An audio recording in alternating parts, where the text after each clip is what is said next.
Well, actually, it's 6:59, so we'll wait one more minute. The official.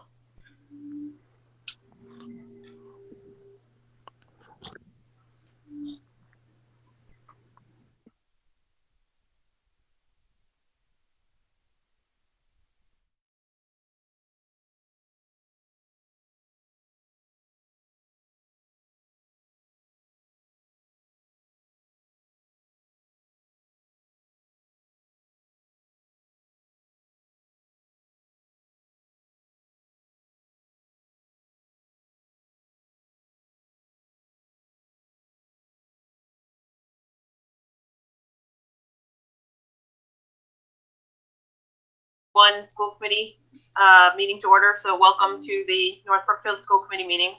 This meeting is being recorded and broadcast by North Brookfield LPAC. This meeting is also being broadcast via Zoom. This meeting is a remote-only meeting. Therefore, it is important that we continue to respect the privacy and confidentiality of the members of our school community, including our teachers and staff and our students and families. By participating in this remote meeting, you agree that you will not save, record, share, or post this session or any photos from this session. We also agree that we will not save, record, share, or post this session or any photos from this session. If you do not agree to these rules, please disconnect from this session now. Okay. So we're going to start off. Rich, we have some recognitions. Yeah, we do. I'm not sure which folks were able to make it tonight, but I'm going to start with our 8th grade student, Jarrett Shipman. He was selected by our staff, our middle school staff, as our Project 351 ambassador.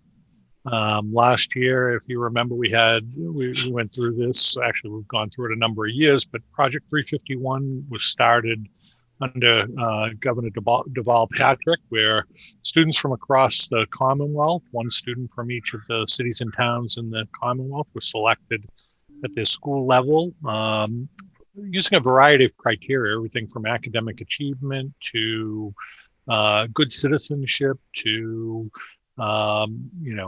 helping others, kind of just all the wonderful things that you'd want in any person. And they do a number of things over the course of a year, from leadership training to service projects. And this year, Jarrett Shipman, grade 8 student, was selected by the middle school staff. And Jarrett, I see, is on the call, so that's good. And Jarrett, we just wanted to publicly recognize you. And I know the school committee always likes to connect with students, especially recognitions such as this, where service and good citizenship are a good part, or a part of the criteria. Congratulations, Jarrett. Usually the kickoff is Martin Luther King Jr. Day. Did you have the first meeting that day for all the students for Project Thursday? Yeah, I had it on Thursday. Okay, great. So is there a project that they spoke of that you're going to be working on, or? Well, they talked about a couple different projects that we're going to be working on later in the year, but nothing quite yet. Okay.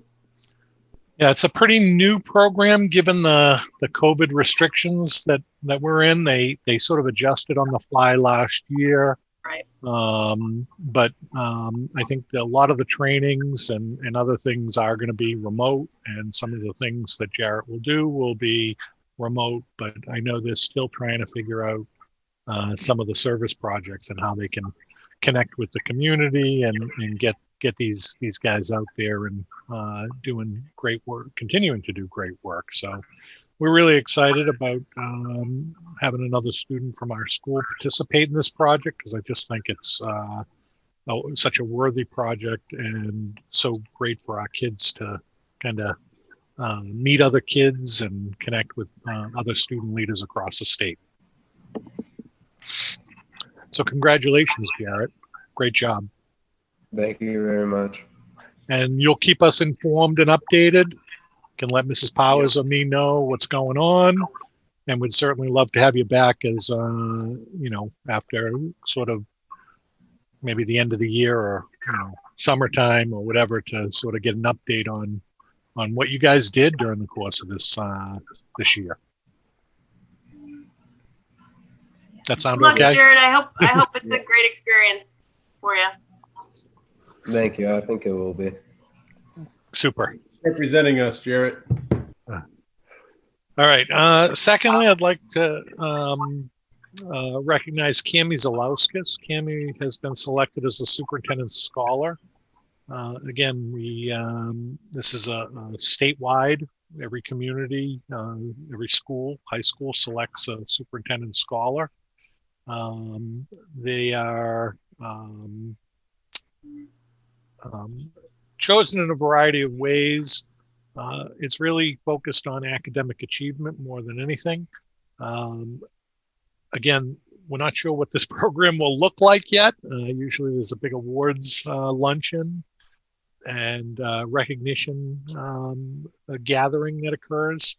But it is in process right now as to what that will look like. But Cami is a top scholar in our class this year. She is, and having been to a number of these awards assemblies, Cami is very much like many of the other students you hear about winning this award.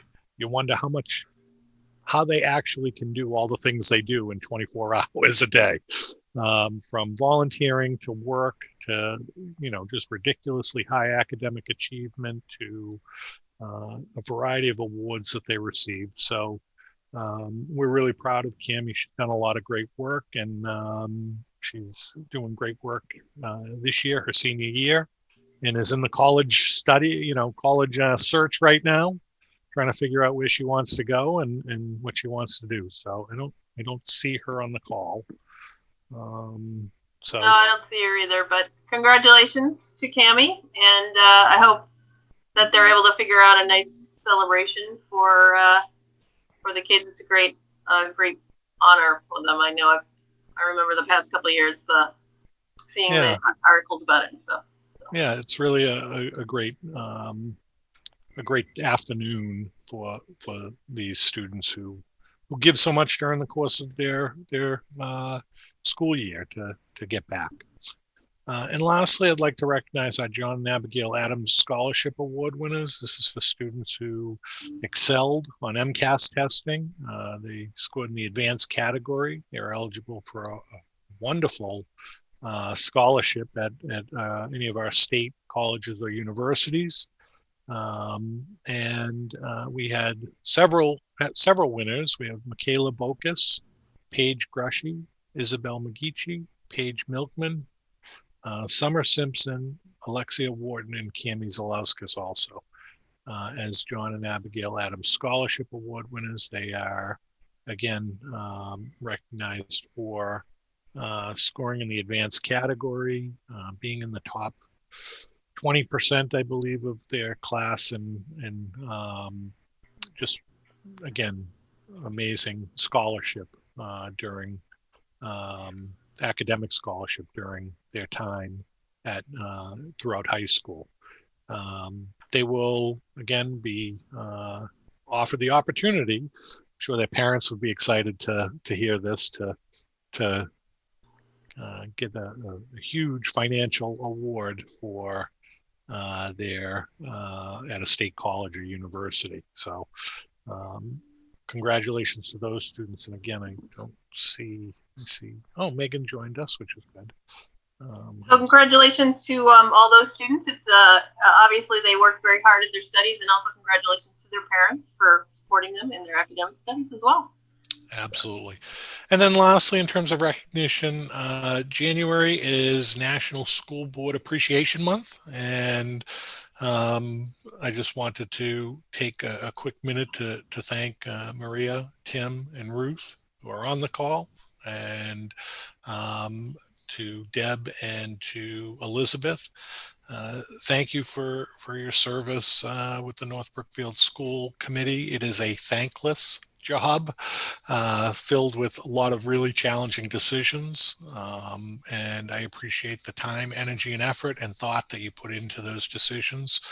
the working relationship that we have between school committee and the staff and the school committee's connection to the community in terms of with parents and students. So thank you for what you do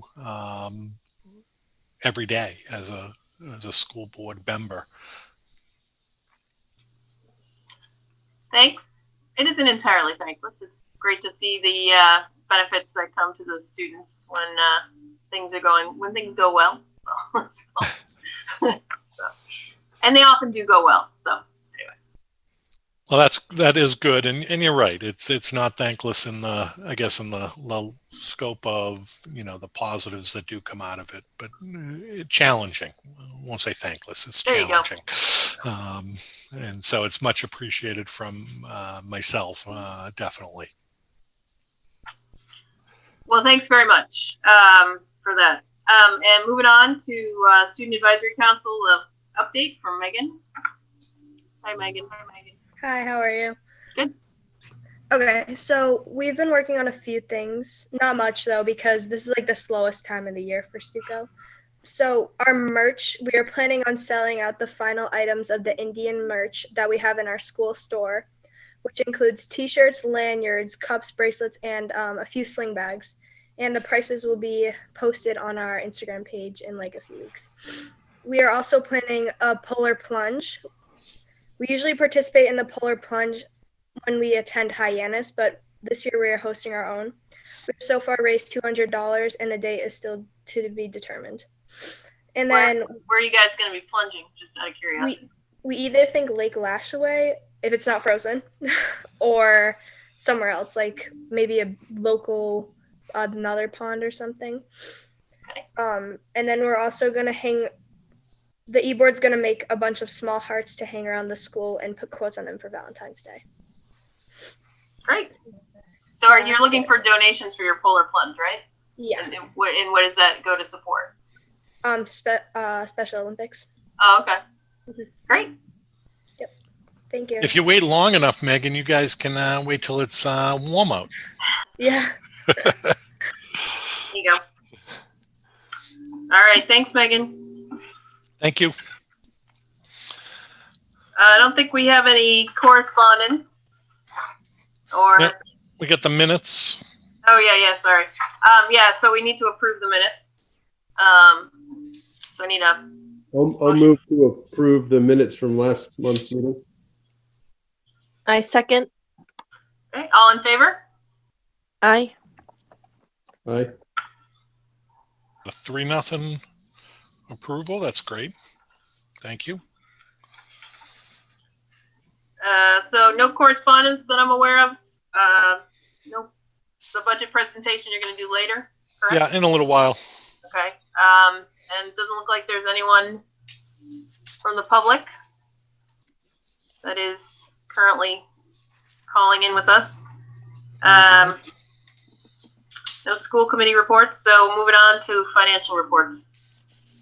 All right. So you have in your packet the both the district budget line items and the grant revolving accounts line item balances. We continue to work at trying to balance these accounts with the town. We still have some differences as highlighted on the last page of Mrs. LeBlanc's report on the lines. Is about a $5,000 difference. She is working closely with the folks down there to try to rectify this. It's a little challenging as there have been either duplicate entries or some of the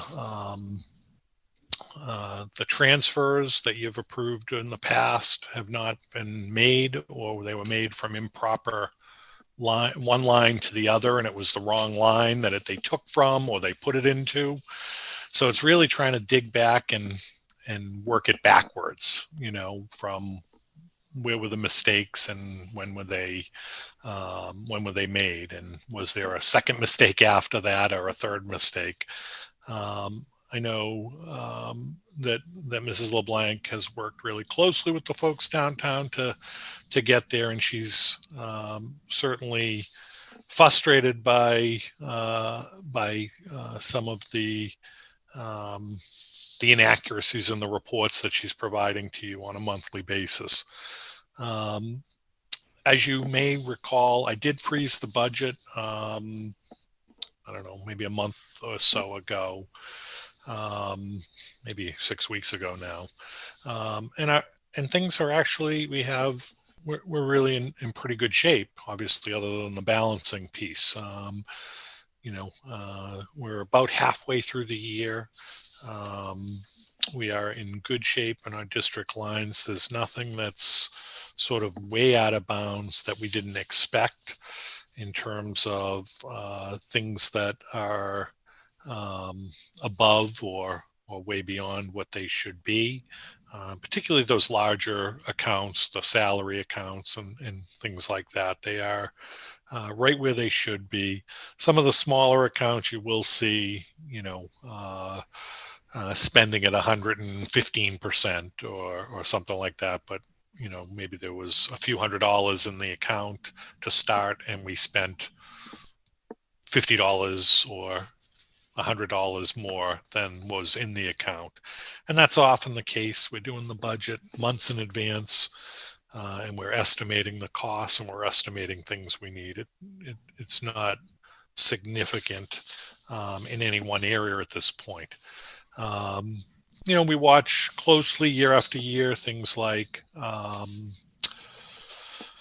the substitute lines, certainly some of the special education costs that can come back and be challenging. And so far, we're in pretty good shape. One area in transportation is going to be fairly significant and it's our homeless transportation. Again, we have no idea what that's going to be each and every year.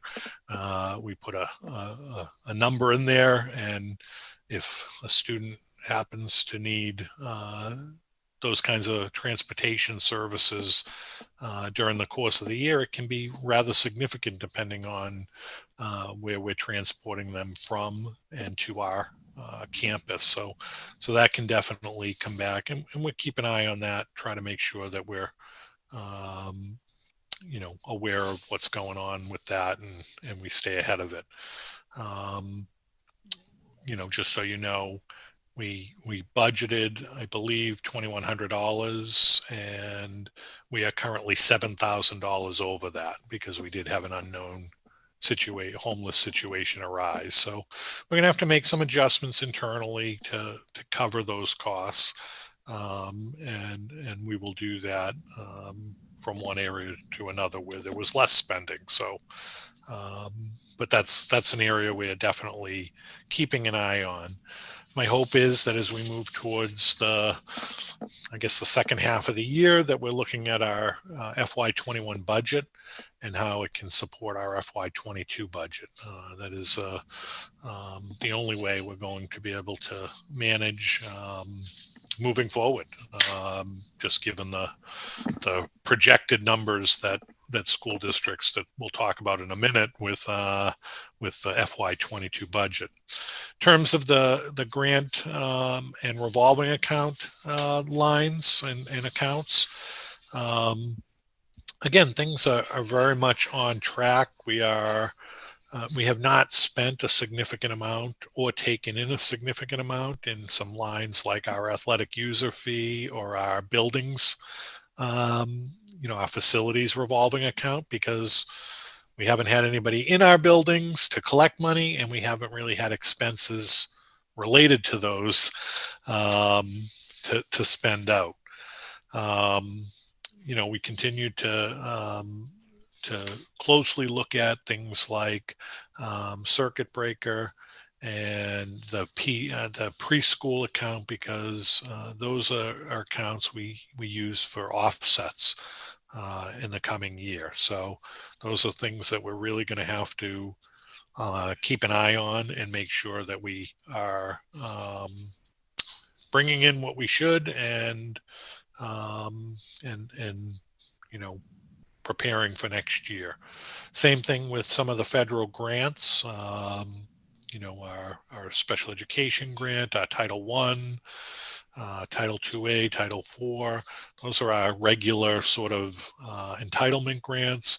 And then we also have all of the pandemic relief grants here as well. So we're monitoring all of those grants really closely, looking at, you know, the where and when those funds can be expended, because some of the grants extend for more than a year. So the idea of trying to prepare, you know, do what we need to do this year, but also prepare for next year. So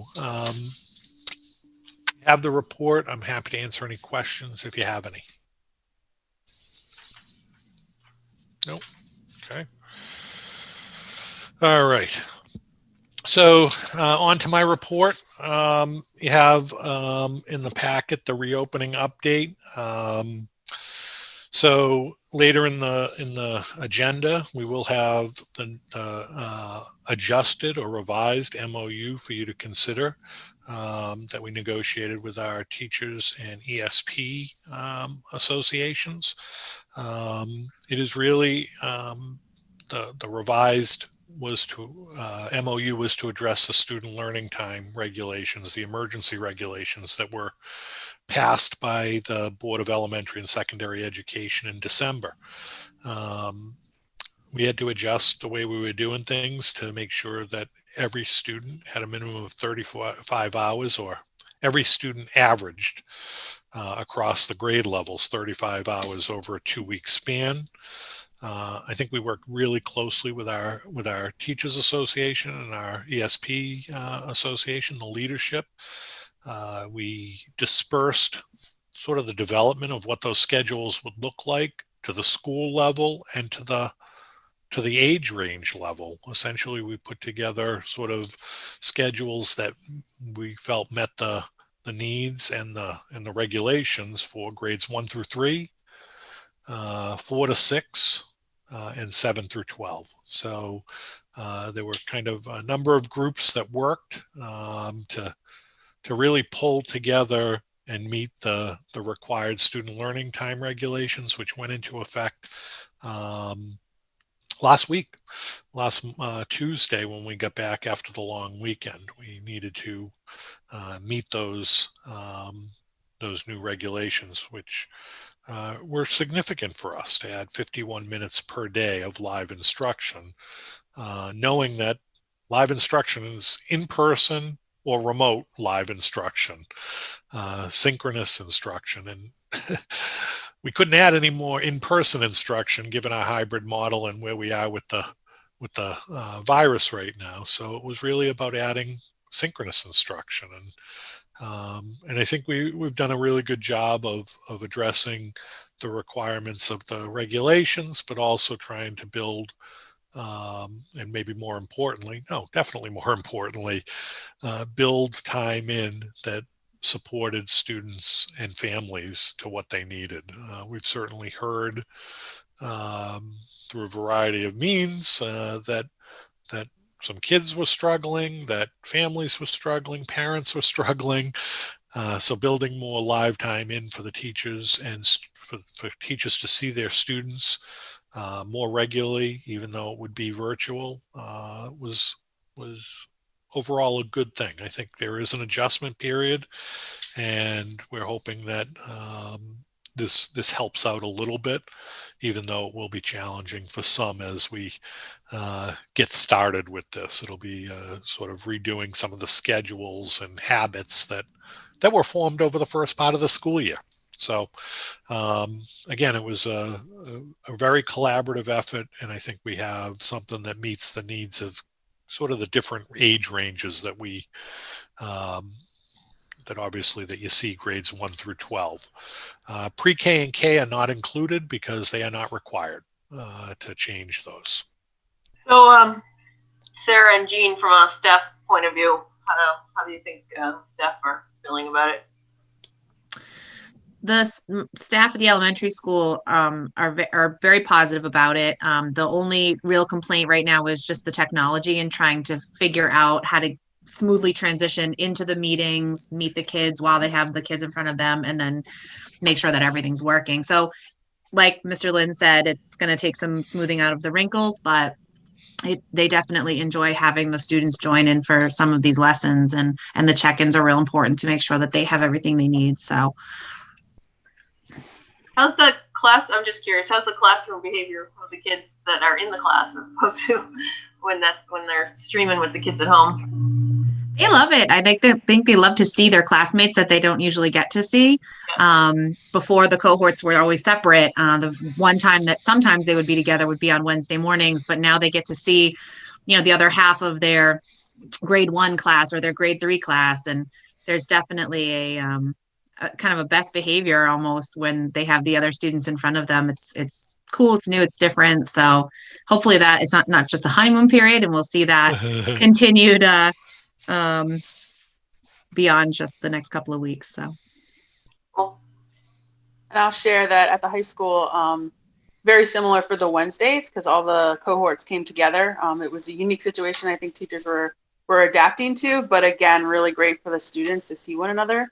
And then our kind of live instructional sessions that are happening when students are on their remote days, that has definitely also been really good so far. There's definitely some technology kinks that we're working out, but otherwise I think it's a great chance for teachers to engage again with their students. Great. I'm glad, thank you to the staff for adjusting to that, and also to all the kids and parents adjusting as well. So. All right. So you'll get that under new business to consider that MOU. But again, I think the real positives that I've heard is the kids are showing up. I think there was some concern that, schedules had been developed, again, habits formed, that maybe kids wouldn't show up or wouldn't be able to show up. I think when we asked for feedback, the first thing from especially the older kids, teachers, was the majority of kids were there. The great majority of kids. I was only missing one or two, and often we're missing one or two at this time of year anyway, just because of illness. So, I think kids are attending, and I think it is going to be helpful in the long term. I guess what I would say to you is what I said to our state officials. I don't think any of us were against this idea. It was very challenging to have it dropped on us in mid-December with the idea of implementing in mid-January. And I do appreciate the work of the union leadership, our administrators, for coming together and figuring it out, and then kind of going back to their grade level sort of range groups and collaborating to find out what works best for a first grader, what works best for a sixth grader, what works best for an 11th grader, because this was definitely not a one size fits all. Right. Also, just kind of an update on the federal relief packages. As you know, what many are calling Sr2, which is the most recent federal relief package, was approved a number of weeks ago. It is a huge federal program and will potentially be a huge benefit to us. They are talking about 3.7 or 3.8 times as much as we received in Sr1. In Sr1, we received $65,000. So we're estimating that we're going to get $240,000 to help us move forward, with the idea that this can be used in FY21, FY22, and perhaps even FY23, but that's unclear at this point. we don't have confirmation of the amounts. These are all estimates based on feedback from Bill Bell, who is the CFO for DESI. I would hope that he's in the know, but again, he didn't have very specific information about the exact sort of breakdown of how this would work. So I am looking at that, since we are in decent shape in FY21 as a huge FY22 budget support lifeboat, I guess. It certainly will not save the day across the board, but it will be a huge help. We'll have to see what the details are of what it can be expended on and sort of the rules around all that. But I'm hoping it is very open-ended, because we have continued to say, purchasing PPE and some of those sort of opening things that we needed, we've kind of past that. We're at the point now where state and local revenues are going to be extremely low, and our funding is about keeping teachers and staff at this point. I mean, our budget is 80% people, and if we don't have flexibility on this, it's going to be really challenging for every school district, including us, to keep staffing levels where they're at. And then lastly, Mrs. Floyd and I attended a webinar on Friday offered by the Department of Elementary and Secondary Education along with DPH, where they reviewed the requirements to participate in pooled testing. They had superintendents there from other school districts that have already participated in some pooled testing. I am not sure at this point if we can. I met with Mrs. Floyd this morning because the webinar was late Friday afternoon. I'm not sure it's something that we can do right now. It is every single superintendent, the three of them, first of all, came from much larger districts than ours. They all identified a senior administrator who they redirected their duties to manage the pool testing program. They redirected one of their school nurses to coordinate the pool testing program. I love the idea of it. I think it's a layer of safety for us in terms of identifying students or staff.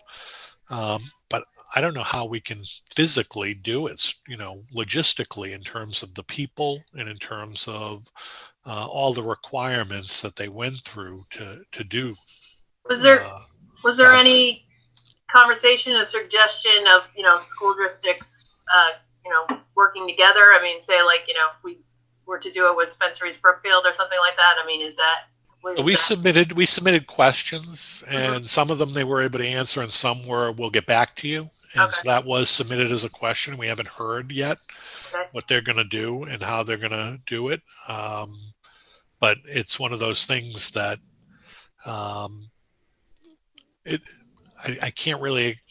I'm not expert enough to explain pool testing, other than to say we group kids together, we test everybody. If anybody in the pool comes back positive, everybody gets an individual test to sort of determine it. But it really sort of filters out on a large scale anybody that might be sick with COVID-19. Right. Pretty effectively from what we're hearing and what they're telling us.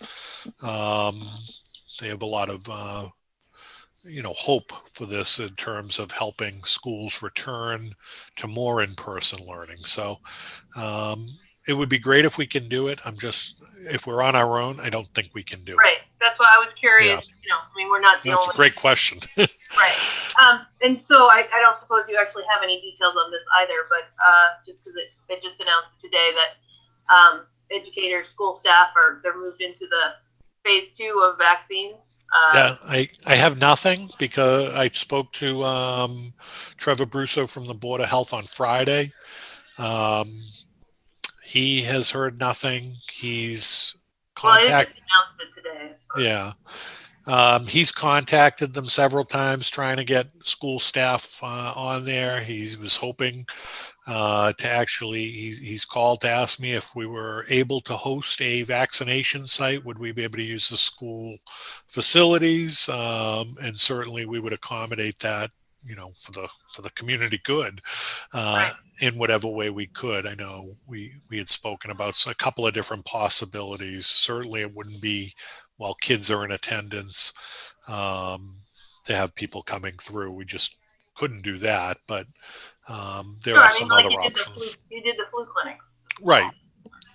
So, So anything we can do to get the vaccination sort of rolling quicker, I'm all in on. And if that helps our staff get and in our community, but particularly our staff, because we can't open if teachers are out, then I'm willing to do it. So hopefully we can.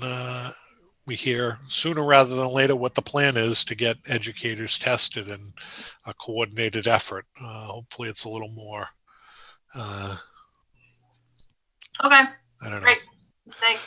put together than Yep. sort of the rollout has been. Yep. I'm going to jump down to C, if you don't mind.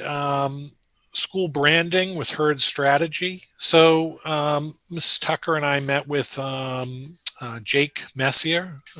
Jake is the owner, I guess, of Herd Strategy. They are a marketing company and they do rebranding. He works only with nonprofits, and I don't know, back in the summer, maybe Jake had put out an offer to school districts if they were to change their mascot, that he would work for free to help them rebrand, to help them move forward with selecting and sort of putting into place a new nickname, mascot, logo. So we were a little bit later, and I'm not sure we would have kind of gotten in and had the opportunity to work with Jake. Getting in though. But Jake grew up and went to North Brookfield High School. He's 89 graduate of Northbrook. he graduated in 1989, and in fact, his parents still live in the town, which is great. So Miss Tucker and I had a chance to meet and talk with Jake for, I don't know, an hour, 45 minutes, an hour, and we shared with them sort of where we're at and what we hope process might look like. And again, later in the agenda, you have a policy to consider for the school mascot selection process, and it's very much in line with what Jake has done. He's currently working in two other school districts, Athol and Neshoba Regional. I have my very good friend and former boss is the superintendent in Neshoba Regional, so I was able to call Mrs. Clenchy and ask her about Jake's work, and she spoke very highly of the work he's doing, especially the work with the committee that they put together, and are moving forward. So part of what I wanted to do was let the committee know that I'd be entering into an agreement with Herd Strategy with Jake and his group to help us with this rebranding that will probably take the next several months, maybe between now and the end of the school year kind of thing.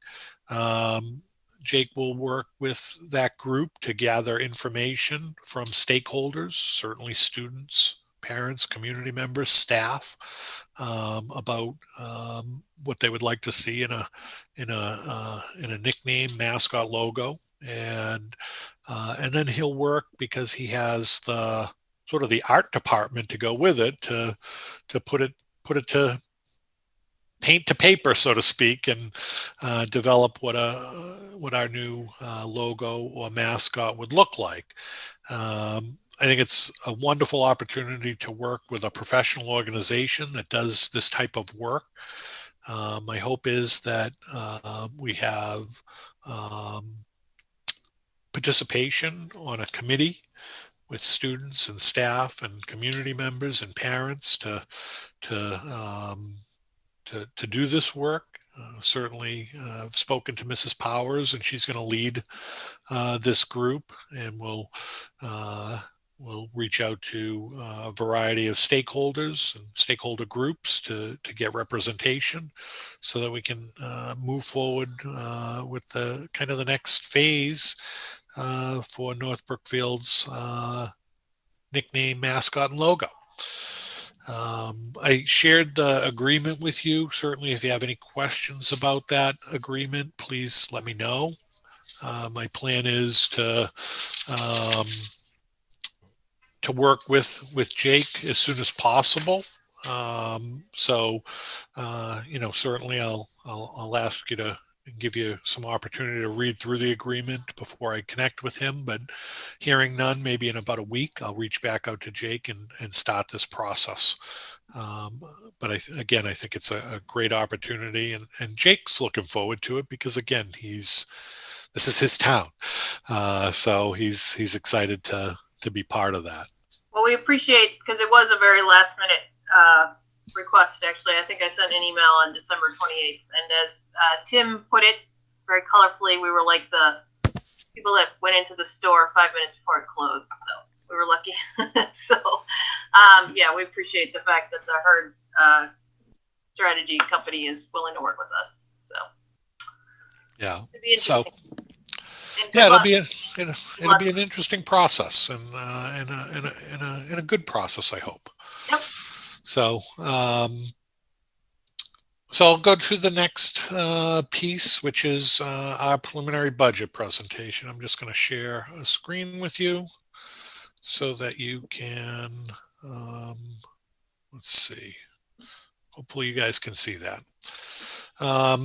So for those of you, Ruth and Maria, you guys are definitely veterans of this process and have seen this presentation. It's very similar in terms of its content, but with, the preliminary numbers. And again, these are preliminary and certainly don't represent what will be the final number, especially as we head into March 1st, which is when the budget is due to the town, but then the ongoing discussions between the finance committee, the board of selectmen, the school committee, the school administration, the staff, to try to come up with the final number. So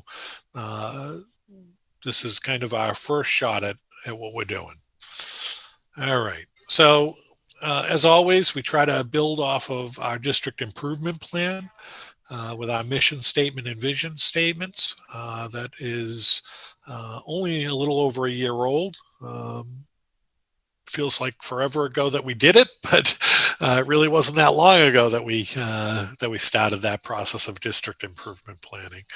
And really the goal was, how can we build a plan that will help us meet the mission and vision and our core values, and then more specifically the goals, the 4 goals that we have as a community. So with that as a backdrop, certainly our district improvement plans, school plans, state and federal mandates, and program development and growth that we need to look at and put into place are all pieces to the puzzle that we look at during the budget development process. What I ask the administrators to do with their staff is to develop a needs-based budget, and it's to really look at what the needs and priorities are of our community. Make sure that they can try to put some costs to those things, and then have it connect back to either new or emerging needs, or needs that we just haven't been able to get to because of budget limitations. The process hasn't changed very much. Some of the sort of steps may have along the way, some of the players may have, but each principal and program director work with their staff to develop their budget. It's at the teacher staff level where they get the principals and the directors get information about what is needed. Our principals and program directors then take that and pull it into a school or a department budget packet that represents the needs for their department. They work with me and pull together a district-wide budget. And then we try to review and finalize the submission that you'll see tonight. And again, this is the first look. This is not, I guess in any process, we want to make sure the community knows what we need to move us forward. We understand not everything in this budget will be something that we're able to do. We would like it, but we also understand that there are fiscal constraints and that there are other town departments and that there are revenue shortfalls at the state and local level. So this is our first go at it, and so it shouldn't be viewed by anyone as our final number. It is literally a rough draft. We certainly try to look at whatever revenues we might be receiving. State aid is unknown. On Wednesday this week, we will get an idea of what Chapter 70 may look like as the governor's budget will come out. That is the first sort of shot in the state budget cycle where Governor Baker will send out his proposed budget. His budget is always, or the governor's budget in general, is always a very conservative budget in comparison to the final budget that comes out. Well, I guess except for this year, because his budget last year in January obviously never came to pass given the pandemic and the significant economic crisis. But in a typical situation, the governor's budget is always very, very conservative, and usually the approved budget is higher than what the governor recommends. Therefore, it's a pretty good place to kick off from in terms of estimates. It is all based on how many kids do we have and what are the needs of those students. So when we talk about who the students are, what their needs are, a student with special education needs or an ELL student or a student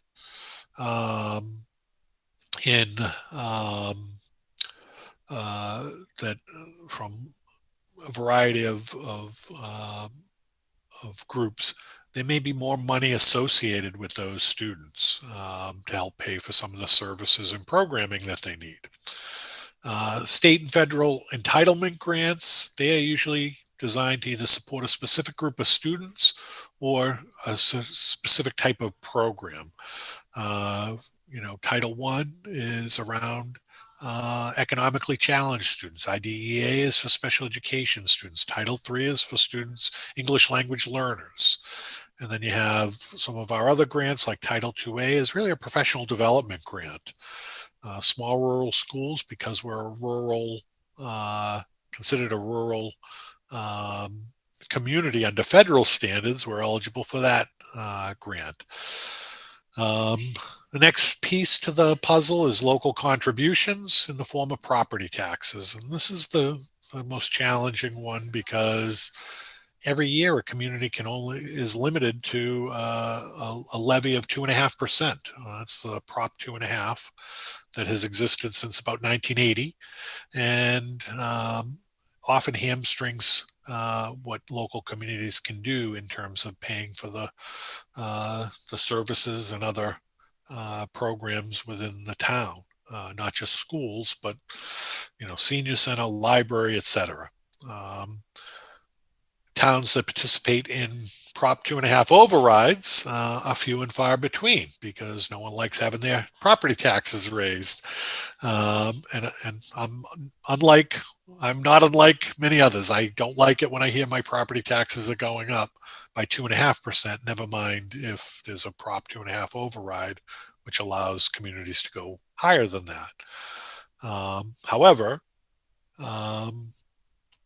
our community hasn't had one ever, from my understanding. I think there's been talk of it, but I'm not sure without a Prop 2.5 override at some point, every community would need to look at that and run into what I think what we all continue to run into is shortfalls in funding for schools, police, fire, libraries, senior centers, all town services. So, and then there's the other category, competitive grants that we receive, and then this year, federal pandemic aid funds.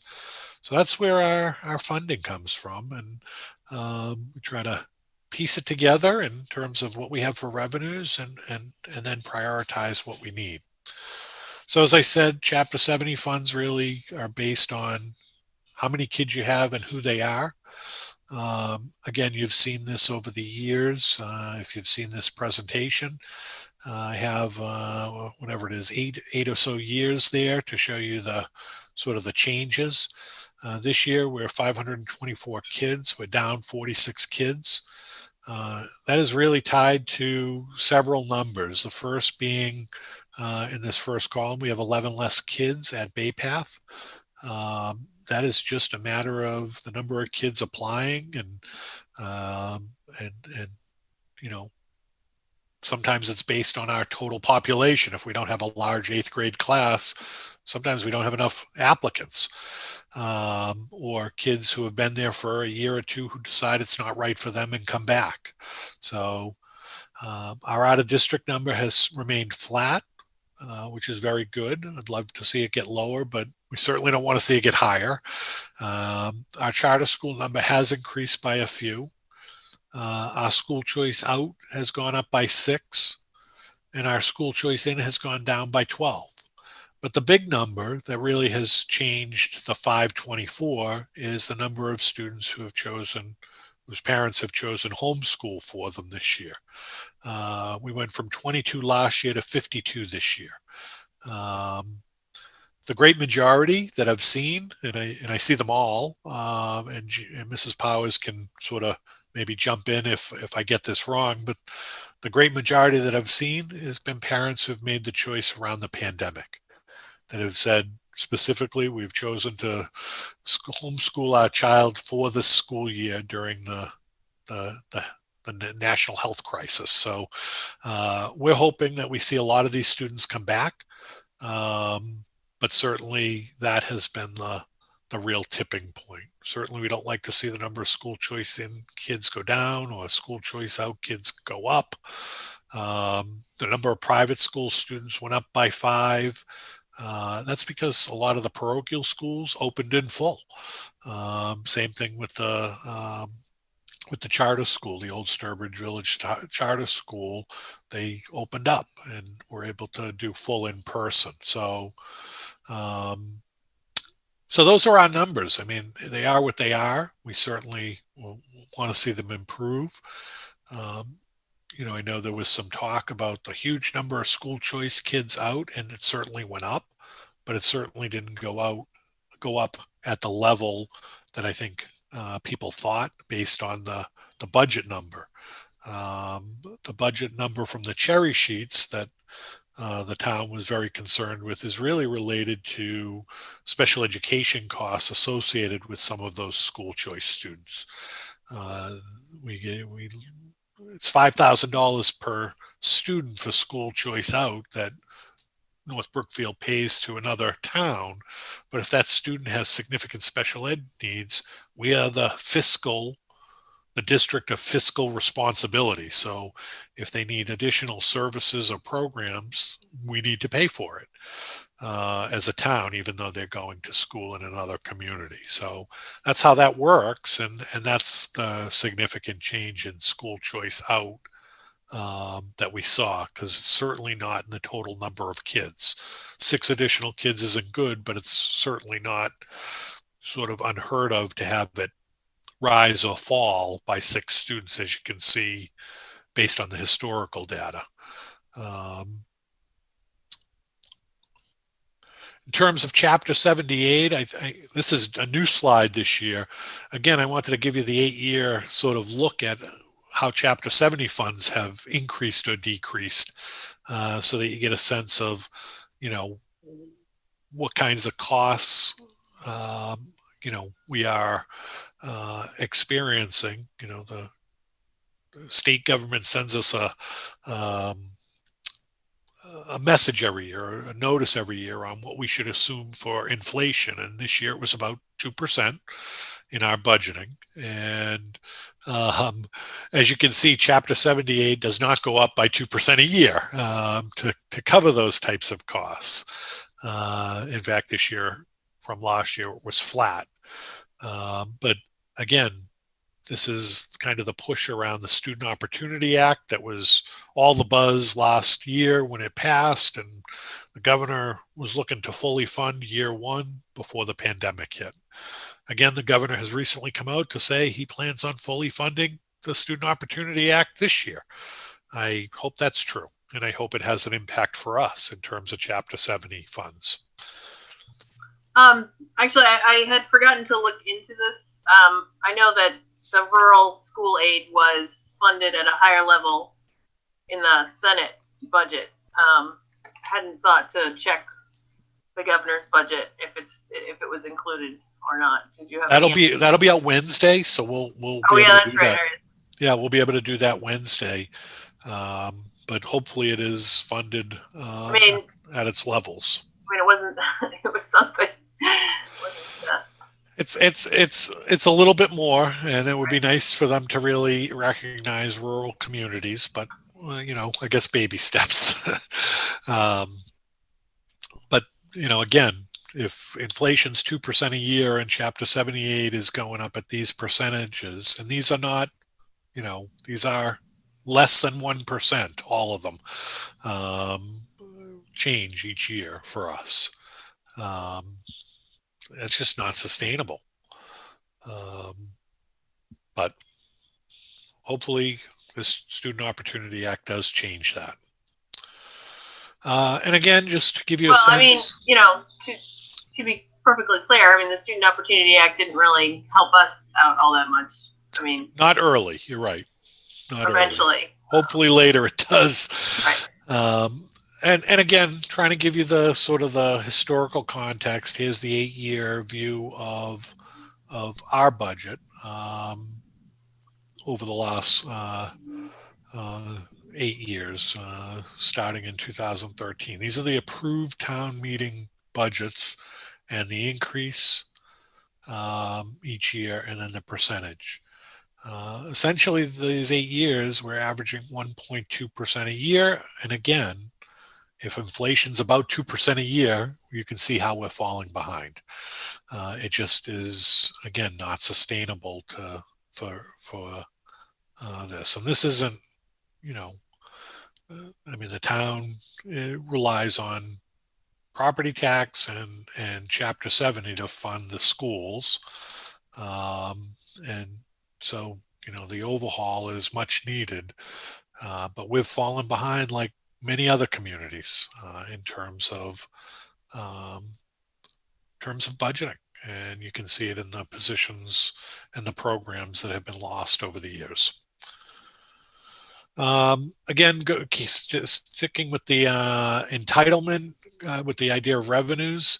Obviously, we don't know what the entitlement grants are for FY22. Those actually come out in early July.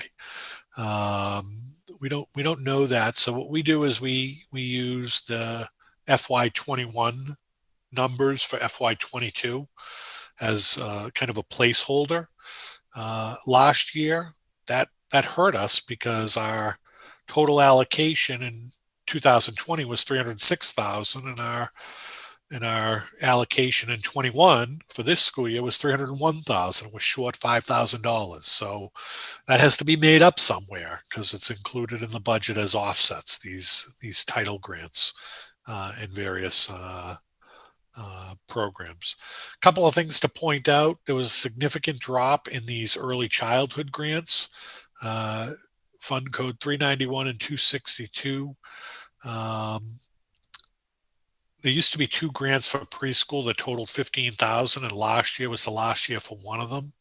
And I think there's a new one this year. I forget whether it's 391 or 262. That's about $1,000. So it brings our total from about 4,400 to 5,500, I think. So there's a significant loss there. Do you anticipate that potentially changing in the next couple of years? or? I would like to think, based on at least the proposals that the president has put forward in his campaign, because these are federal grants, Right. that the president has put forward, that he would be in favor of supplementing these grants, but we won't know until that process sort of gets going. But that's why we try to use the year before. It gives us a kind of a base to work from. Again, as an offset, I talked earlier in the financial report about revolving accounts, circuit breaker. We are anticipating approximately $300,000 this year. We received, I believe, $308,000. This is again done by Mr.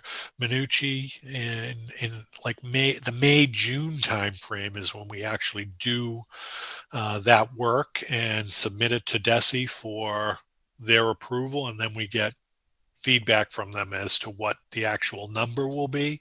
So again, these are estimates based on what we got last year for this year. Circuit breaker's a year behind. We input the services that we provided this year, and they pay us next year. So that's how it works. It's always a year. The payment is a year behind the actual services. School choice, we're anticipating having $424,375 at the end of the year. Based on the 2021 school choice reimbursement. Again, we'll see more data from the governor's budget when that comes out in a couple of days. Athletic user fees hasn't really changed. We haven't taken in a ton. We took in some for fall. We certainly used some of that in this year's budget, but it's been pretty pat at about $26,000. We do plan to use some of that as an offset for next year. Our preschool account is at about $64,000. That sounds wonderful, but that includes the $30,000 that is already spent this year. We just haven't spent it yet. It's already pre-spent. So there's actually $34,000 in there. Again, we'll use some portion of whatever's the $34,000 plus whatever we collect between now and the end of the year as an offset. Our facilities has not moved, I think, at all this year. Again, we'll use some for offset. And we do have a summer school account that we use a small offset for the summer school teacher. In total, that's what's in those revolving accounts that we use for offsets. We certainly won't use all of it, especially in preschool facilities and summer school. But we'll use in athletics, but we certainly will use portions of it to help support the budget for next year. We always try to spend in the area that makes sense. Athletic user fees revolving account is used for athletics. Preschool revolving account, we pay for preschool stuff. Facilities account, we pay, we do facilities upgrades, etc. So whatever the revolving account is for is how we try to spend the money. And then lastly is the pandemic relief fund. So this is currently what we have in those accounts, or what we estimate will be in those accounts. ESSER 1 was the first grant. We had 65,000 and we spent 3,000 of that because we were told, please spend your CVRF money first. Our CVRF money is zero. That was about $135,000. We spent all of that from technology to PPE to a variety of other expenses to open for the school year. The CVRF grant was the Coronavirus Relief Fund for reopening schools. So we have spent that down. RLTE is the Remote Learning Technology Grant. That grant, we purchased some Chromebooks to send home with kids and internet access. We do have some additional funds in there to be able to support more families if they're needed. That could happen today. It could happen going into next year. And then I spoke earlier about the Sr2 Grant. I don't know if those are the official names. That's what Bill Bell called it. So I just figured that it made it easier to sort of identify. And again, you can see that's an estimate. I have no idea what it could be. It could be more, could be less. Again, we plan on putting these funds directly into the FY22 budget to reduce the impact, depending on what we're allowed to spend on in terms of the criteria for the grants. So that gets us into the meat and potatoes of where we're at. Based on all of the feedback, none of this has been revised or edited from what the principals or program directors submitted. We did sort of tighten up some of it, but the sort of the main idea of these totals are what folks submitted from our principals and program directors, and they got it from their staff. So you can see that our total request is about $8.2 million. We have $1.1 million, or almost $1.1 million in offsets, bringing our net request to $7,173,955.42. What is that? How does that break out by sort of department? As you might expect, the elementary school and the high school each represent about a quarter, totaling a little over half of the total budget. Pupil services, about 21.7%. Buildings and grounds, almost 10%. Transportation, almost 9%. And then between central office, curriculum, technology, 2 to 3%, and then athletics, almost 1%, and the school committee represents 0.2%.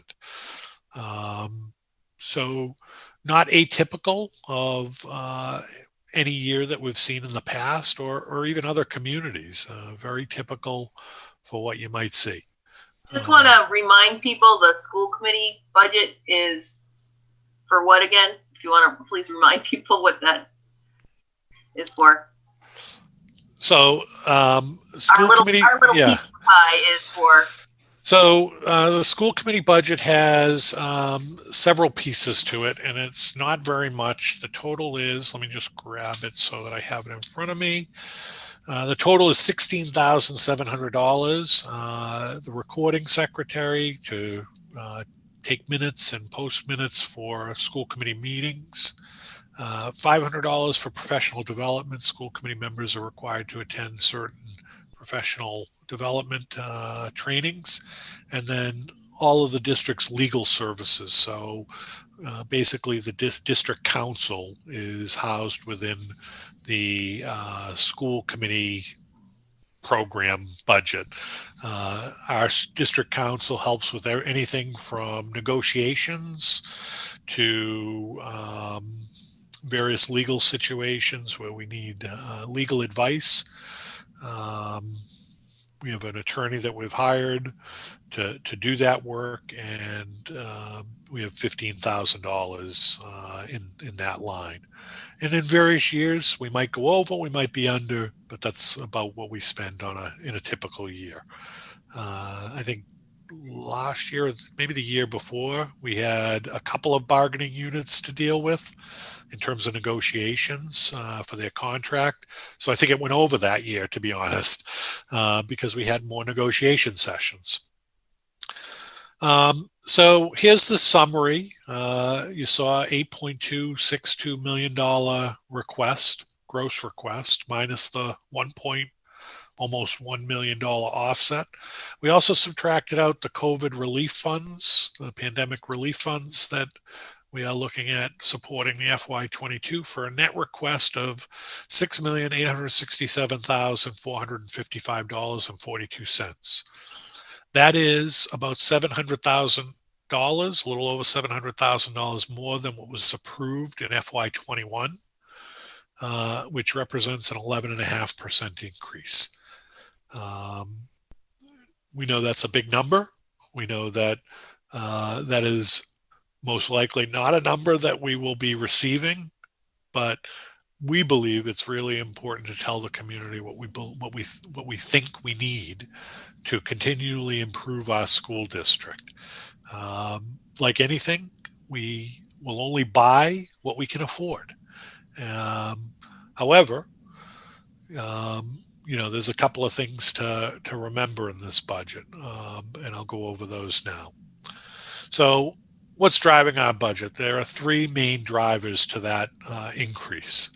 And that does not include health benefits, which is really housed on the town side, but does have a significant impact on school, since the school department is the largest department in the school and has the most employees. It represents a big portion of health benefits that our employees may take through the town. But first is new positions.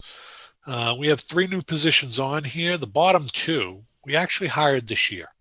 The ELL teacher, a part-time ELL teacher, is really required by the state. If we have any students who have English language learner needs, which means essentially English was not their first language, it's not spoken at home.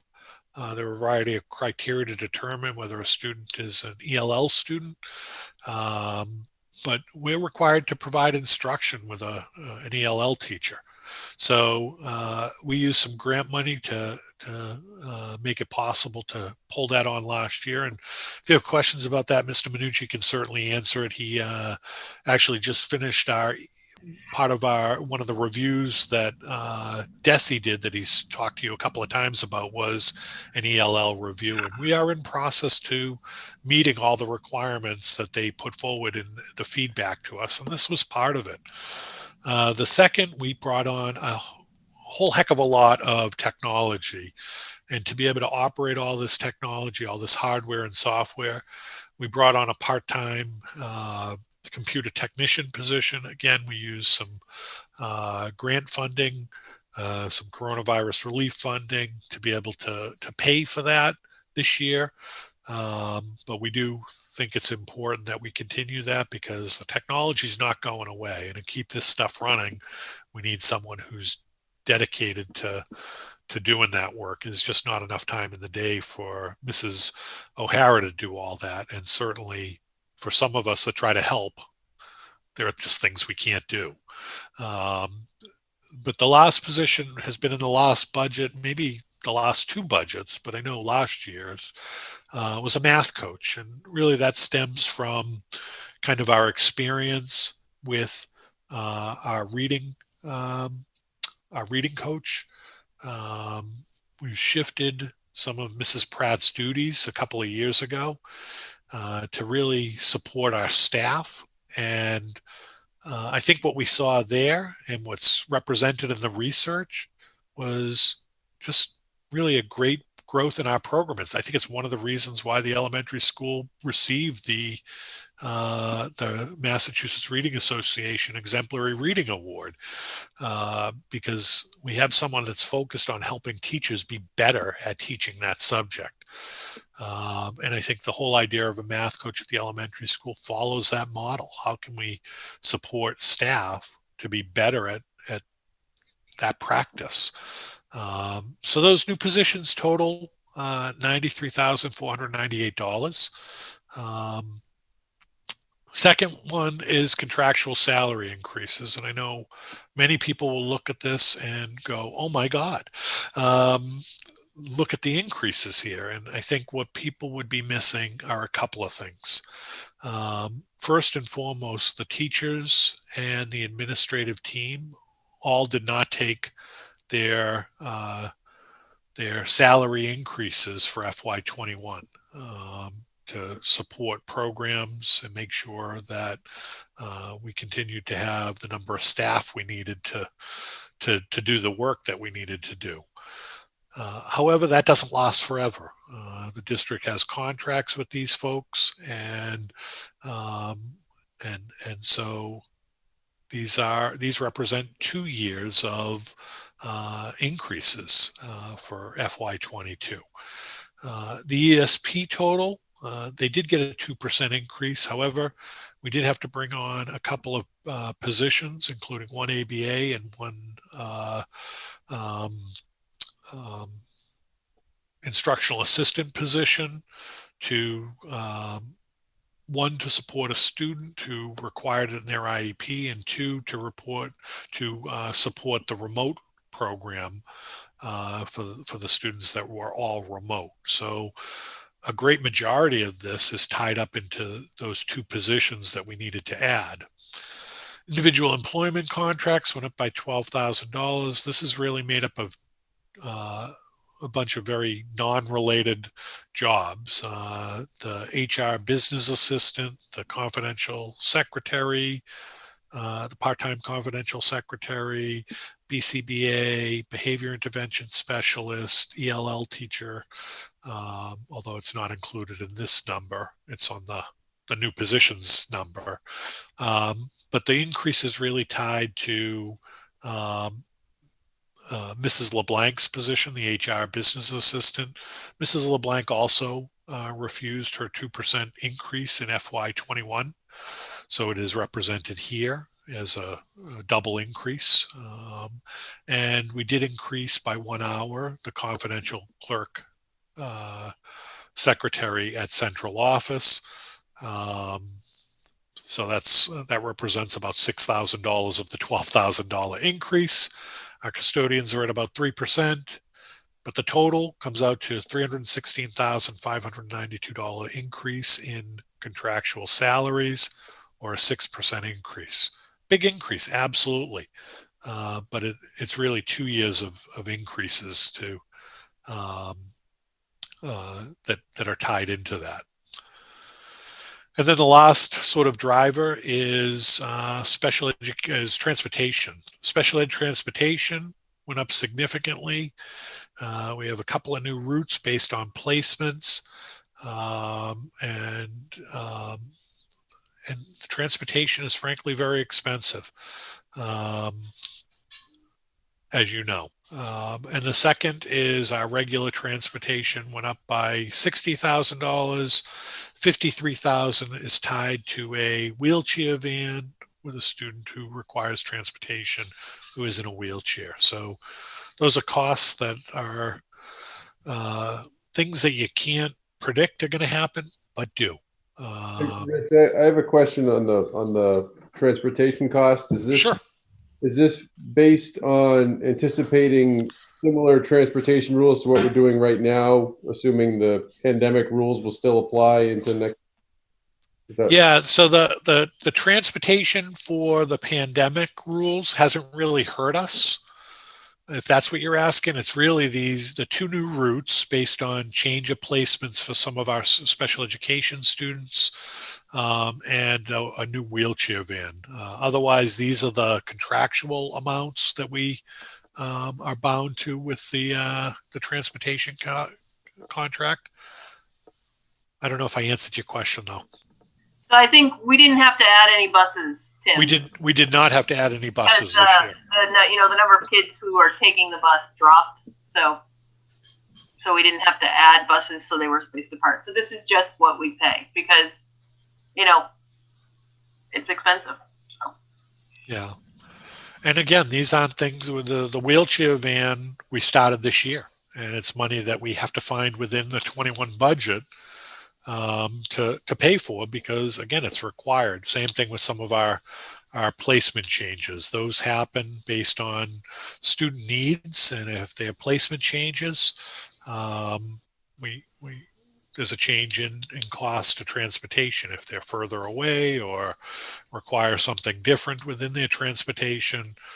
Those are costs that we bear. So again, to me, those are the three drivers that have really spurred the increase.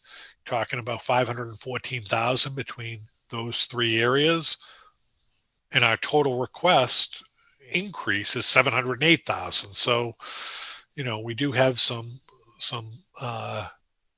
costs that are sort of built in that are sort of structural to any budget. Increases in salary costs, increases to transportation, new positions is certainly something that we have some control over. And I'd love to say we'd get a math coach, but I would guess this year we won't. But again, we want to make sure you as a committee and the community know where we would like to go. So I want to emphasize what you said before, Rich, which is, obviously this is a very large increase. Sure. Largest that since I've been on the committee that we've ever asked for. Obviously, understand it's unlikely we're going to get anywhere near that increase. Right. But it's really, like you said, it's really important that people understand that the things that we are asking for is not, it's not something that is extra. I mean, this is basics that we need to, to try and, continue to improve the school district. And I know that I think it was in December, I had a whole long spiel. I had gone back and I looked at the town reports. I looked back to 2006, which is the last one, the earliest one that's on the website. And I looked at compared the 2006 budget for the school to the FY21 budget for the school. And in that's 16 years. It was less than a 2% increase. So this is what we're, and it's understandable. There's, it's not a big town and there's not a lot of revenue. I mean, homeowners, we can only bear so much. Obviously, looking at the Chapter 70 aid from the state, we're not getting much from the state, But people need. I would like people to understand that this is not, it's not going to improve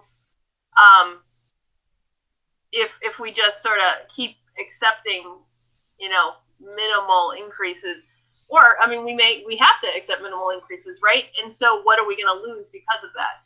And so I think it's really important that Rich and the administrators create the budget of what they would like. And it's, what they're asking for is actually not anything that is, out of whack. An extra staff member that's going to improve the teaching of math, which would then improve the students, and then ultimately, hopefully not only their understanding of math, but the thing that the state cares about, the MCAS scores, right?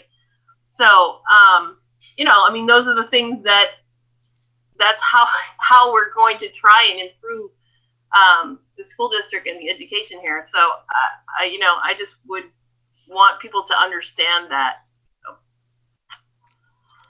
Absolutely all true. And again, the big number is the salary increases. And I know I just don't want people to misunderstand. Our teachers and our administrators did not take an increase in FY21 this year.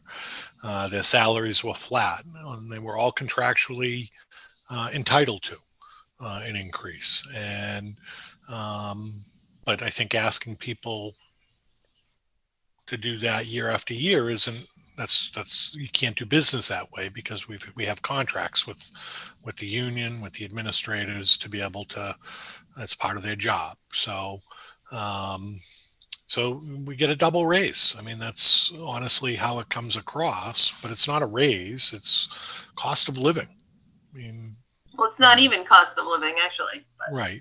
I mean, but what's built into the contract? Right. It's called a COLA raise, cost of living increase. Right, but it's not equivalent to what the actual cost is. Definitely not. Right. So the majority of our increase really lies in those three areas. So this is the bottom line at this point in the budget, and I probably should underline that and put that in a larger font, because this is the first go round. Let's get out on the table what we would like. And now the idea is, let's see what the revenues look like from the state, from the federal government, from the town. And then we can prioritize everything on the list and obviously the things that are prioritized higher we want to pay for and get and have. Things that are prioritized lower, if we don't have the funding for, we won't. But that's the whole idea of this process of a needs-based budget. Tell us what you need within reason. This isn't a pie in the sky budget like we're asking for all sorts of luxury items here. This is stuff we feel like we need. But we understand we're probably not going to get it all. So, but we want to get it out on the table. We want to tell people what we need, and then now we can begin the prioritization process. Some next steps. So tonight, obviously, we're doing the preliminary budget presentation. On Wednesday, we talked about the governor's budget. On February 8th, I'd like to hold our budget workshop. This is in the past the way we've done this, and Ruth and Maria know this. We've broken into groups and had administrator work with a school committee member to really go over their program or department or school-based budget so that you truly understand what's in there. So when we ask you to make decisions, you understand what the impact of your decisions are, where cuts might come or things we want to keep, because ultimately the school committee is responsible for approving the budget. So we want to make sure you're really understand the budget and are able to ask questions and get information that you need to make those decisions. In the past, we've done it at the elementary school library and we've kind of rotated. We'll have to think how to do that. I have a couple of ideas and we'll put that together for February 8th. At February 22nd, we have to approve our final proposed budget to the town. Does that mean it's the final budget? No, it's the school committee's final budget, because by March 1st, based on the town bylaws, we need to submit the school department budget to the town.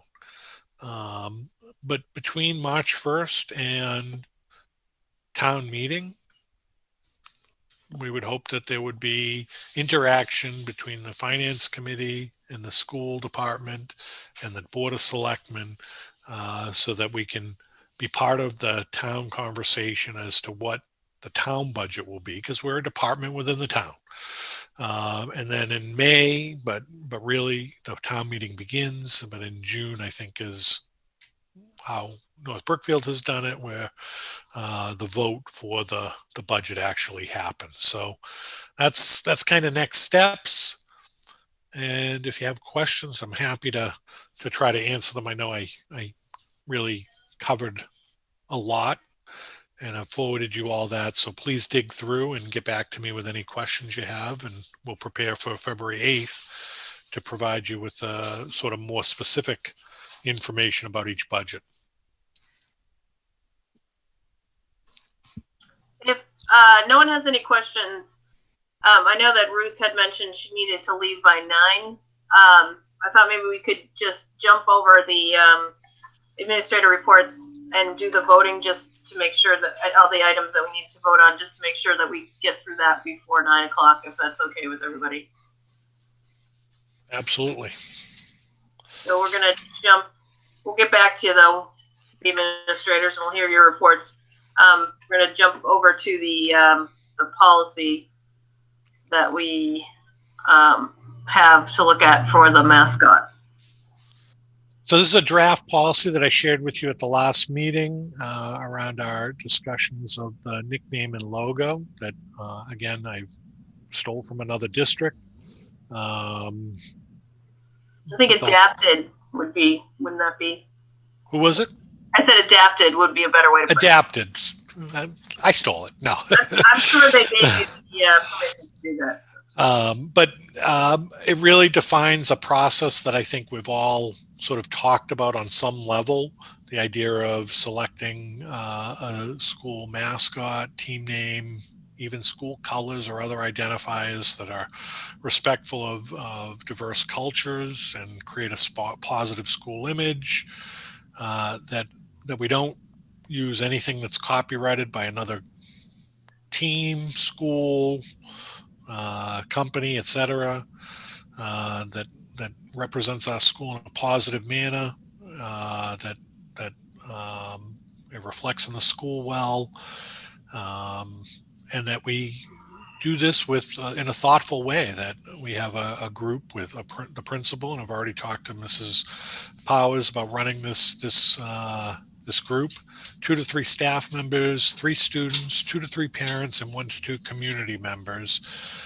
Representative group to come together and work with herd strategy to develop that new the new nickname, logo, mascot. The idea would be that they really work with the community, student forums, community forums, surveys, meetings with local organizations, and then their goal would be to present that proposed mascot to me for my review. I will review it against the things that are in this policy, idea of copywriting and positive image and good reflection of the of our school and our community.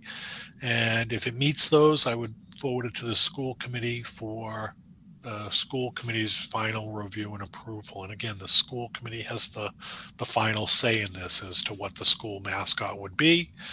Herd strategy is very comfortable with working, following this process. In fact, this is the process they are using in Neshoba Regional. What I would propose, if the school committee does vote favorably on this, I would ask you to waive your 3 readings so that if it is approved tonight, that we can get going with this and get it started in the next couple of weeks.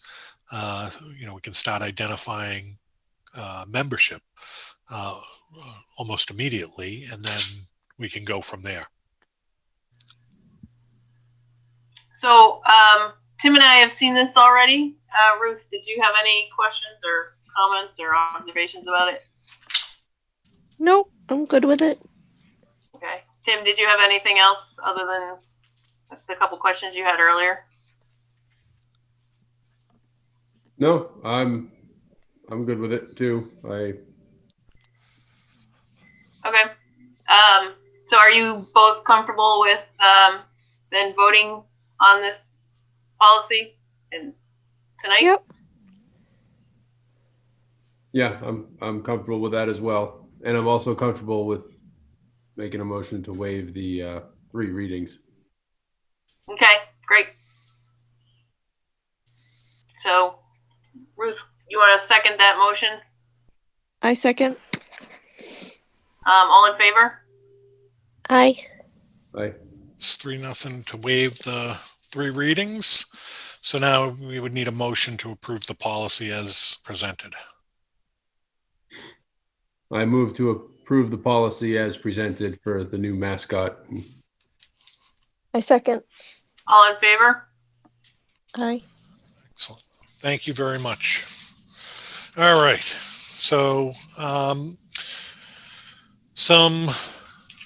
on to new business. Is that all right, Mrs. Tucker? Yep. All right. So first item, Shirley McAfee is our elementary school nurse. Part of state law requires school committees to approve school nurses. Shirley, in your packet, there was a memo. Shirley comes to us. She's a registered nurse licensed by the Department of Elementary and Secondary Education. She received her degree in nursing from Framingham State, and she has worked for a number of years in the Worcester Public Schools, mostly as a substitute nurse, but often full time as a substitute nurse.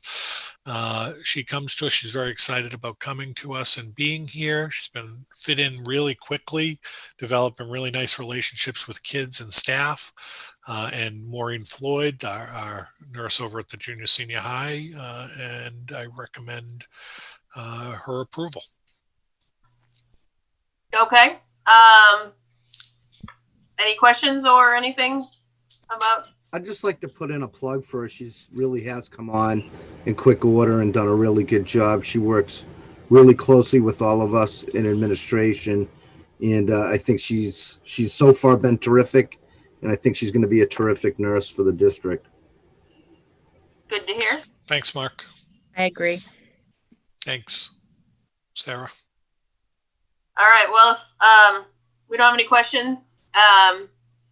We need a motion to approve the hiring of Shirley McAfee as school nurse. Well, given those recommendations, I'd be remiss not to, I think, move to approve the hiring of Shirley McAfee as the elementary school nurse. I second. All in favor? Aye. Thank you. Last year at about this time, you saw a similar vote on the agenda. Commonwealth virtual schools are limited at 1% of students from any district. Our district is currently at 1.97%. And that translates to 10 students.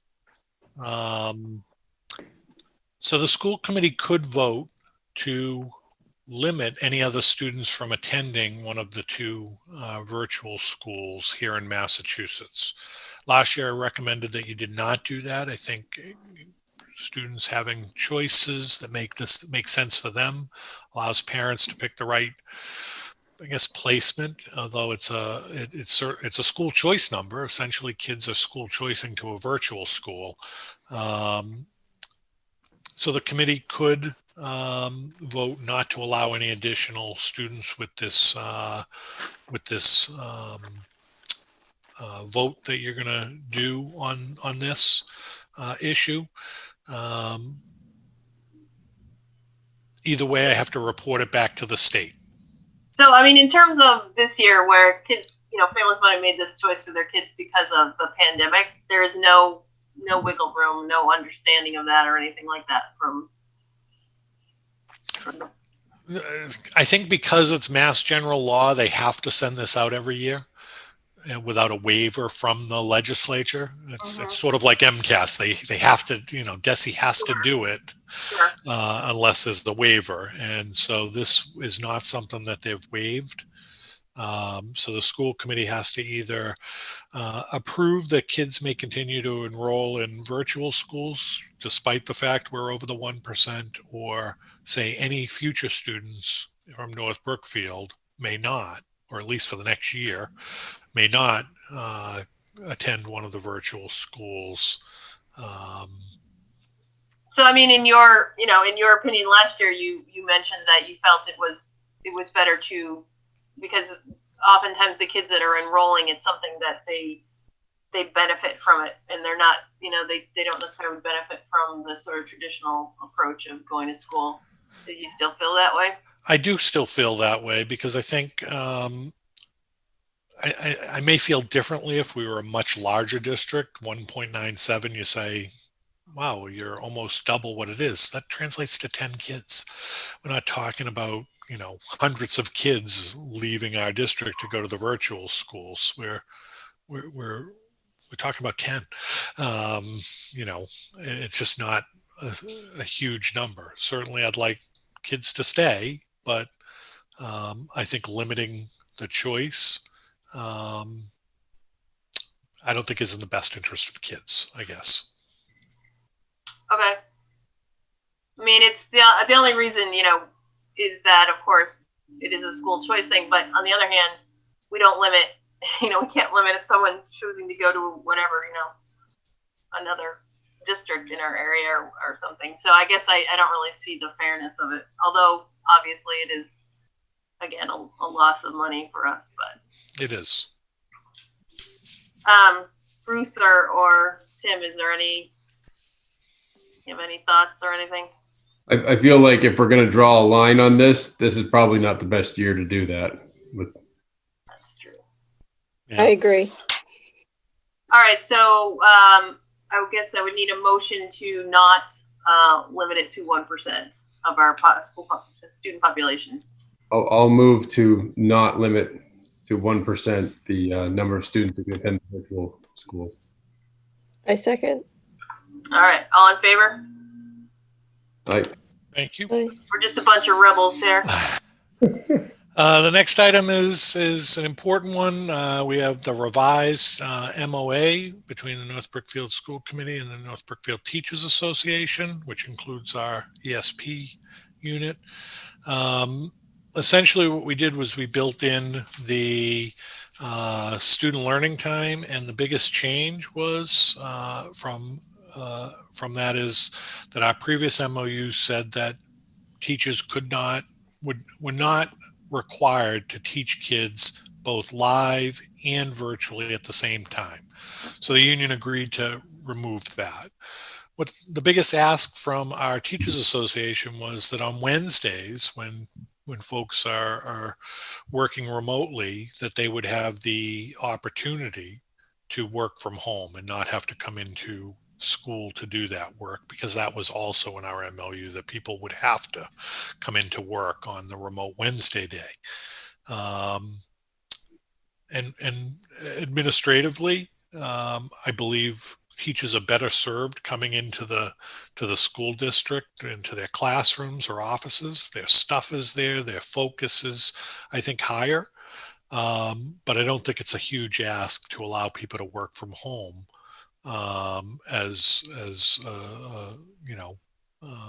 their schedules are very tight on Wednesdays. They have a lot to do. In fact, the first Wednesday, a great number of people were in. They were in their classrooms. So I just think the option for our staff is much appreciated, and that was really the biggest ask that came across. So that's where the changes exist in our, All right, so those are original MOU. Those are the two big changes, that they are required to teach both in person and online, and then they have asked if they so chose that they could work from home on remote Wednesdays. Yep. And this puts us in compliance with the state's emergency orders for the time. So Yeah. So the way it works for the 35 hours, Tim, is an average of all grades needs to be 35 hours. And what we've settled on is grades 1 through 3 will do 33 hours. Grades 4 to 6 will be doing 35 hours, and grades 7 through 12 will be doing 37 hours. So we meet the 35-hour average, but just the number of live hours for our youngest learners there, 1 through 3, didn't make sense continuing to add time to that, just based on developmental level of trying to keep focus on a computer screen for that long. But yes, we do meet the requirements. Any other questions? Then we need a motion to approve the revised MOU student learning time regulation. I move to approve the revised MOU student learning time regulations. I second. All in favor? Aye. Thank you. All right. And then lastly, I can't believe I forgot about this with, so little has been going on this year, but I usually present these to you in August. And they've been on my computer, and I've been working on my goals. And essentially I have 4 goals this year: a district improvement goal,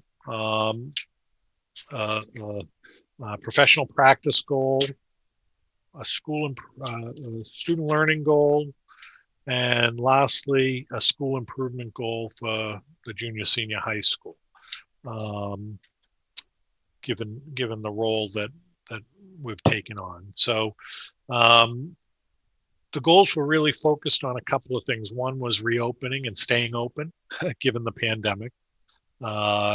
District improvement goal was I will work to support all models of learning, hybrid, remote, 4-day per week, by supporting students, families, and staff. And there are a number of strategies and action steps that you can certainly read. You don't need me to read through each and every one. Professional practice goal was to continue to work to rebuild relationships with students, families, and staff based on last spring's sort of abrupt stop to the year. This professional practice goal is being shared by every educator in our district, teachers and administrators, to focus on building relationships or rebuilding relationships. Student learning goal was is around making sure our environment is conducive to learning, student needs are assessed, and that we're using the best instructional strategies. And again, particularly around things that relate to the pandemic, from cleaning protocols to technology to instructional practices for teachers during remote learning. It's kind of a catch-all for a lot of different things. And then lastly, to serve with the assistant superintendent as successfully as co-principals of the junior senior high school this year. As you know, that was a move we made around the budget last year for Mrs. Powers and I to share that role. And I have to be honest that Mrs. Powers has done the lion's share of the work. She's been amazing in that role. We do need to sit down with you, Mrs. Tucker, at some point, because part of the agreement that we all had was that we would kind of review and see what the next steps were. Is this something we need to keep in place? Is this something the school committee wants to keep in place? Is it something Mrs. Powers wants to keep in place? Is it something I want to keep in place? So I do think there needs to be a conversation about that moving forward and what our next steps are. Because if it's not something that the school committee or Mrs. Powers or I want to keep, or it's not the best, then we have to put that principal position back in the budget somewhere. So it has a budget impact, and now is the time to do that work. But those are my goals. I'm sorry that I neglected to put them on a previous agenda, but it kept slipping my mind. I don't know. As you say, there was really nothing else going on. With nothing else going on, I don't know how it slipped my mind. All right. So I've reviewed the goals, and I was actually curious how you had, checked so many off. Well, it's like goal number one was we need to have a reentry task force and be able to reopen schools. I'm hoping that those were checked off. Right. If we didn't, it'd be like a check minus and we'd still be out. I was joking. I know. So if we any comments or questions from Ruth or Tim? And again, these are the goals that you would evaluate me on at the end of the year. Right. And I just, before we vote on, just thanks, Jean, for stepping up. And I had no doubt you would do an awesome job. But glad to hear you're doing an awesome job. So we need a motion then to approve superintendent's goals for 2021. School year 2020, 2021.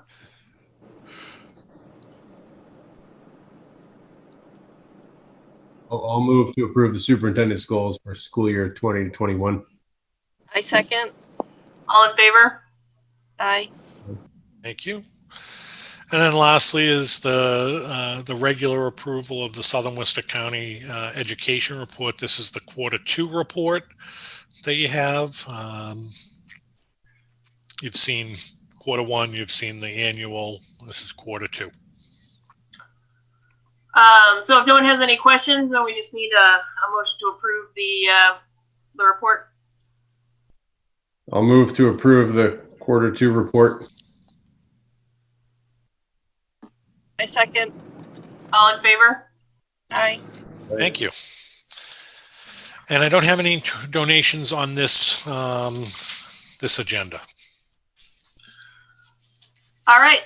So that concludes all the voting items. So I believe Ruth will be leaving us, and then we can hear the administrator reports. If there's any highlights you want to share with us for the past month. If Ruth's not here to adjourn the meeting later, are we stuck? That's right. No, I think we'll figure out a way around it, right? We'll stay adjourned till February. All right. So usually we start off with the high school, senior high school report. Mrs. Powers. Yes. Thank you. So my big highlight is that this coming semester, so our semester ends this Friday and the second semester and third quarter start on Monday the 1st. But our ELA teacher in the middle school, Miss Heather Dekarsky, is going to be teaching a theater class to some of our 7th graders. Woo! Awesome. Yeah, super excited. So she has experience in teaching performing arts, has performed herself. And when she joined us in the fall, we were trying to figure out what other electives we could offer our middle school students. So super excited for some of our 7th graders, and hopefully, if it goes well, it's something we can have a middle school and a high school version in the coming years. So like I said, the semester is ending this Friday. Report cards will go out the following Friday on the 5th. And tomorrow for our cohort A sophomores, they will be taking the PSATs. Our cohort B sophomores took the PSATs back in the fall, but that's happening tomorrow. And again, we have a grant that we use, one of our entitlement grants we use to pay for all of our sophomores to take the PSATs. And then the only last thing I have is that we also are offering the Asvab test again, which is a chance for juniors and seniors to take. It's like an aptitude test for skills in kind of the tech areas. So this is a helpful tool for students as they start thinking about their post-secondary plans, and we'll offer this in early February. And that's all I have. All right. My internet connection is unstable, so I took my video off, and hopefully that will help me. But Mrs. Priestley. Hello. I have 2 things that I'd like to highlight from my administrator's update. And the first being the Worcester District Attorney's Office Community Outreach Coordinator, Eileen Nealon, started her presentations today for grades K, 1, and 2. And they were virtual presentations. The students were socially distanced in the auditorium, but they were able to Zoom in with Eileen and see her presentation. And it was so cute. It was about kindness and bullying prevention, some really engaging videos. So that was really fun. And you can see on our Facebook page, the DA's office featured our school in a post about those presentations. So I did share that on our Facebook page. Check it out. And the second thing I wanted to highlight was our PBIS program. It's not really a program, it's more of a way of life. And we are bringing that back. We used Starbucks in the past. So if you're familiar with that, we did that last year. We're bringing that back, but we're also doing a lot of staff training on using behavior specific praise, setting consistent expectations in the classrooms and among the classrooms grade to grade, and then school-wide as well. We are celebrating our STAR behavior, which we've turned into an acronym: stay safe, treat others with respect, act responsibly, and remember kindness. And we're featuring that this week with our Spirit Week, where students will wear a different color associated with each of those 4 values, culminating in our Tie-Dye Friday, where we will tie Mr. Minucci up in bubble wrap, where students can purchase lengths to see if he can escape. If he doesn't escape, he's going to match their donation. So we're really excited for this cool fundraiser to help support some of the incentives, training, and other parts of the program that have costs associated with them. So thank you to Mr. Minucci for offering that for our school. Awesome. Well, hopefully you're getting good donations, because we certainly don't want Mr. Minucci to be able to escape. Yeah, we got a lot of bubble wrap donations today. So Woo-hoo. All right. that's just day 1. Yeah. All right. Maria, Tim, you could come down if you want to wrap me up a little bit. All right. Well, if tell me what time on Friday, I can maybe come. Very good. Mr. Minucci, I saw Mrs. LeBlanc with like $100. I know. Yeah, a lot of the staff are waving 20s at me. I don't know. Let's wait and see. An opportunity. Mr. Minucci. I'm going to segue off of Sarah's highlight, but I want to bring Gene Powers into it as well. So one of the things, being the director of student services, obviously I get a lot of special education referrals, and especially in a year like we're in now, where the social emotional needs have really gone skyrocketing. I need to give kudos to a number of people and want to highlight some things that we have coming down the line. First off, Gene Powers started a MTSS, which is multi-tiered system support committee, and Sarah's on it. I'm on it. There's a few other folks on it. But this is a way to really start to drive the process of helping students, not only students that are on an IEP, but students that need services, they need extra help, to quite frankly avoid having people go the route of feeling that the only option they have is to ask for a referral for special education. So along with the MTSS goes the PBIS, and I really think the rubber's hitting the road with both of these initiatives, in that you're really going to see a marked improvement in our all tier of services, but not within the special ed education realm, but within the whole entire district realm. And I'd be remiss in not pointing out that in this tough year, our adjustment counselor, Tiffany Klein, who's brand new, Jason Keller, who was fairly new, he came in halfway last year, and Megan Sears, who's been with us for a number of years. They've just done a phenomenal job this year in working with administration, but also in helping to foster an atmosphere where we're able to support students across the board, whether they're on an IEP or not. So I think that's going to be a terrific, one of the things I wanted to do is get our programs to a place that they needed to be. And I think we've done that. The next step is to really gear up on those system of supports that are outside of special ed. So kudos to all those people. Thank you so much for sharing that, Mr. Minucci, and I'm glad to hear that that the staff is really helping the students so much. Not that I'm surprised, of course, but thanks again. And back to Mrs. Powers for the curriculum update. Thank you. So just two things to highlight. One is the state recently passed Massachusetts standards for digital learning and computer science. And Mrs. Priestley and Mr. O'Neill at the elementary school are working with WPI and looking at developing professional development and curriculum resources for teachers across the state. There's about 6 other districts within this program. We were selected based on some of the prior work we've done with WPI. So I look forward to hearing kind of what that brings, not only for our pre-K through 6 school, but also our impact kind of across the state.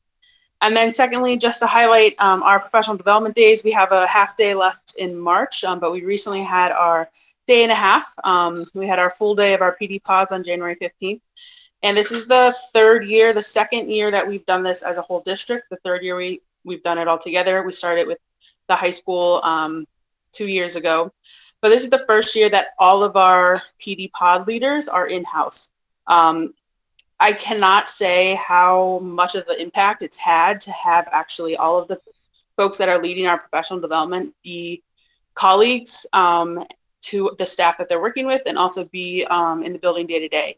Not to say that our outside presenters haven't been wonderful, but they're not there to run down and knock on the door and get some extra help once you're working on something.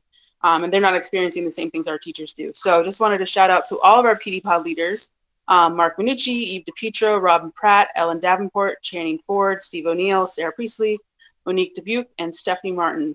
So a huge shout out for them for kind of leading some of the initiatives that we have going on this year in the district. Thanks. I know that would be extra work and responsibility for those staff people. And it's wonderful that they took the opportunity to work with their colleagues and share learning and training.